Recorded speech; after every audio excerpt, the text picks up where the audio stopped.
Alright, so this story here is about a very unusual woman in this day and age. Not sure what country this is, if it's in the US. Anyway, from Insider, the headline here: I'm a 35-year-old virgin and I won't have sex before marriage. The 9 men I have dated so far have been jerks about it. So this looks like a picture of the woman here. Her name is Sonali Chandra. Right. Yeah, Sonali Chandra.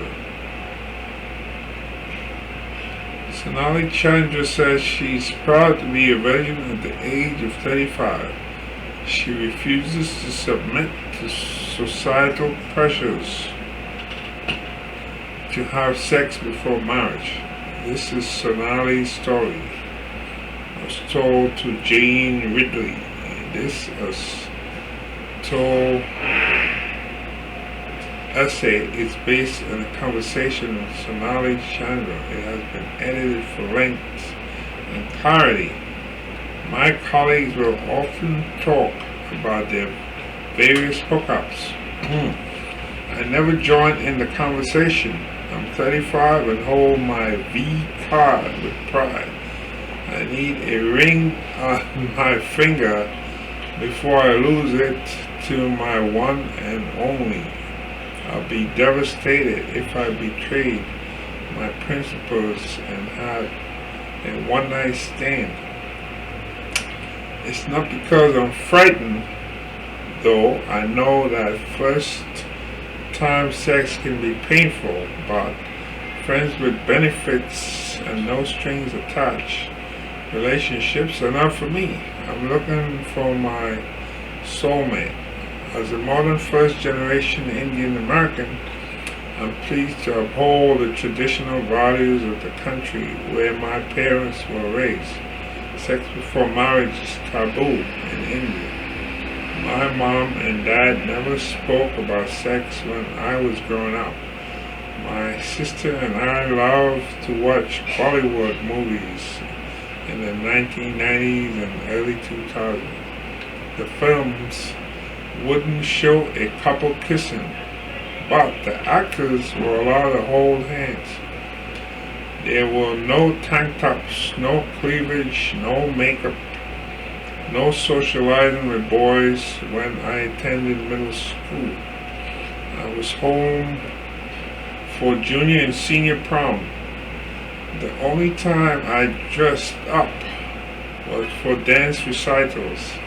I've been doing Indian dancing for years and performed in the talent shows at high school.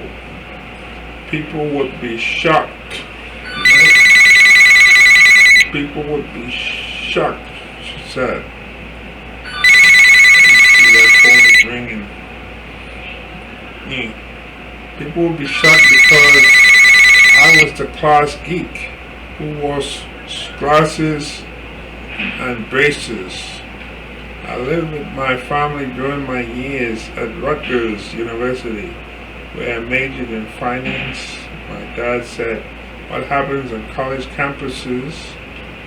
Kids sleep around. He told me about his plans for my arranged marriage on the drive home from graduation in 2009. I was 23. I'm told, you have never even let me have a boyfriend, he said. I'll find someone for you. There are all kinds of Indian matrimonial sites online. Let me just say here, I remember there was a female doctor some years ago. She had called into a talk show, and she lived in New Jersey too. And she said she was married through an arranged marriage, okay, right here in the States. This wasn't in India.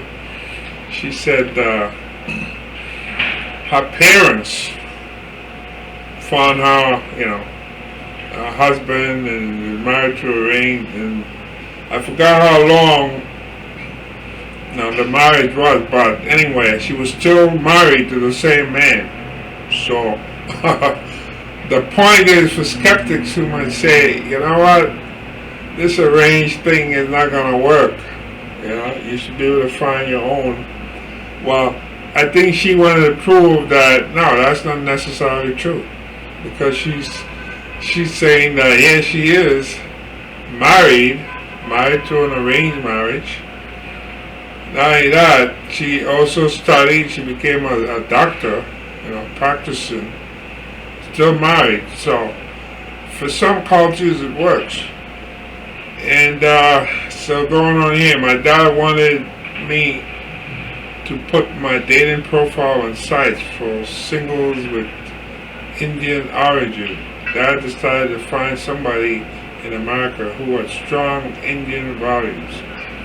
He had tried to introduce me to doctors and lawyers in our home state of New Jersey, but I never met with them. I didn't trust my dad to pick out a husband for me.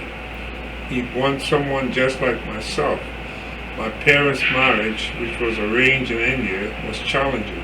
I didn't want to post my profile on places like BengaliMatrimony.com. I knew it would only lead to increased pressure to make things work, even if I felt nothing for the person. So there's a picture there of the lady, right? Who said, I hated the idea of instant gratification. It was a culture shock to date in Manhattan, where I worked on Wall Street. In my mid to late 20s, guys would develop an attraction for me, but I realized that all they wanted was to take me to bed. If they were going to use me for sex and vanish the next morning, I'll have been mortified. I had my first kiss at the age of 26, and it felt amazing. Things went no further. I think the romance went nowhere because of my beliefs. 4 years ago, I met another guy I really liked. One night, we were having a drink in a hotel bar, and he wanted to rent a room. I told him that it would be my first time. He said, "You deserve someone who will always be there for you, but I can't be there for you." He didn't return my phone calls or texts after that. It strengthened my theory that I couldn't have sex with a guy who could ghost me. And they're going to say here, all 9 men I've dated in my life have turned out to be jerks. In 2017, I moved to Los Angeles, where I worked as the front desk manager at an Equinox gym. I told myself, I've had enough of these games. I'm gonna marry my career. I've dated 9 guys in my life. Well, you know what? 9 is still better, because some people don't really even have that number.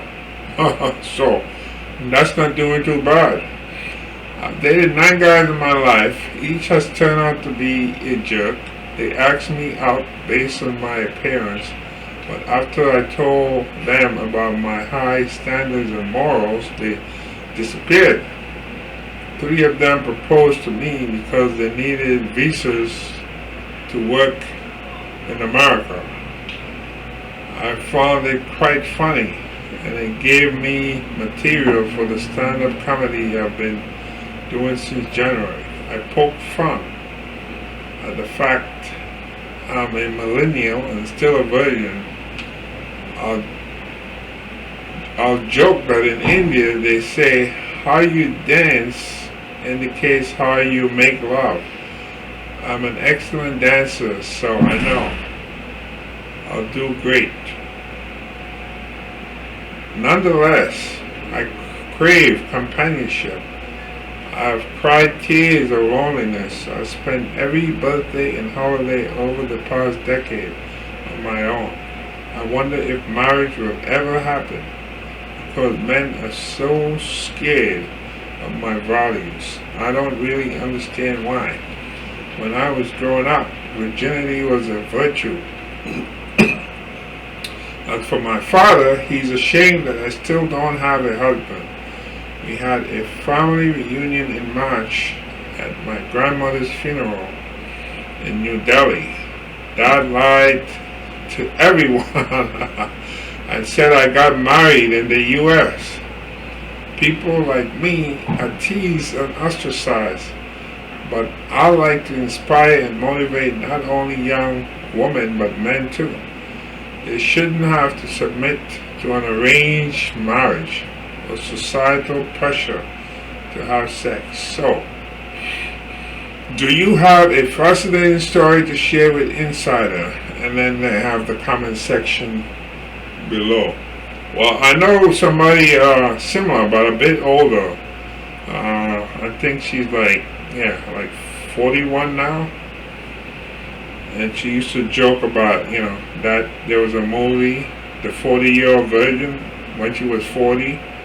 She's 41.